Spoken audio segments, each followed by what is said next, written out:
It's 5 o'clock at Tarniet Station, where rush hour is taken literally. These commuters are running to their cars to avoid the traffic jam getting out. Every day this car park is full by 7 a.m. Dozens park illegally, risking fines or being blocked in. The main issue for us is parking. Or even expand the car park or do something about it. 1 in 5 people in Tarniet work in the city. The commute can take up to 2 hours each way, by train or by car. It's not the suburban dream they were sold. Less than 30 minutes by rail to either Melbourne CBD or Geelong.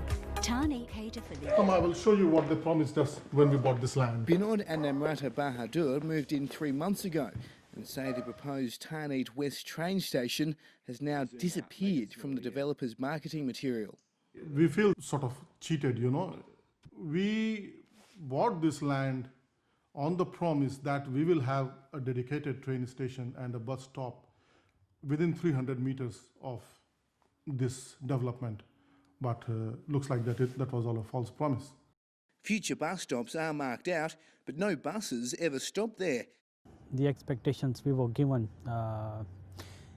they are not met. Knowing what you know now, would you have bought here? No, of course not. It's a familiar story with Australia's growth suburbs, where developments roll out constantly, but the infrastructure, especially transport, can lag years behind. So it's no surprise that people in those suburbs are much more likely to say they'd be happier if they spent less time commuting. But nowhere more so than here. The Victorian Transport Department says it's working to meet the demand. Tarniet is part of the regional rail plan, but can't expect the new train station until at least 2027. So this is apparently where there's supposed to be a Tarniet West train station. Nothing happening whatsoever.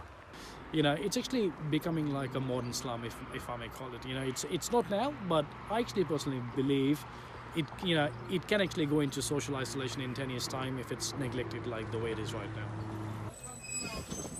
While more than 100 new residents move in every week. After just a couple of years, it will be a nightmare. Strong words, but genuine fears. Elias Kluwer, ABC News, Tarniet.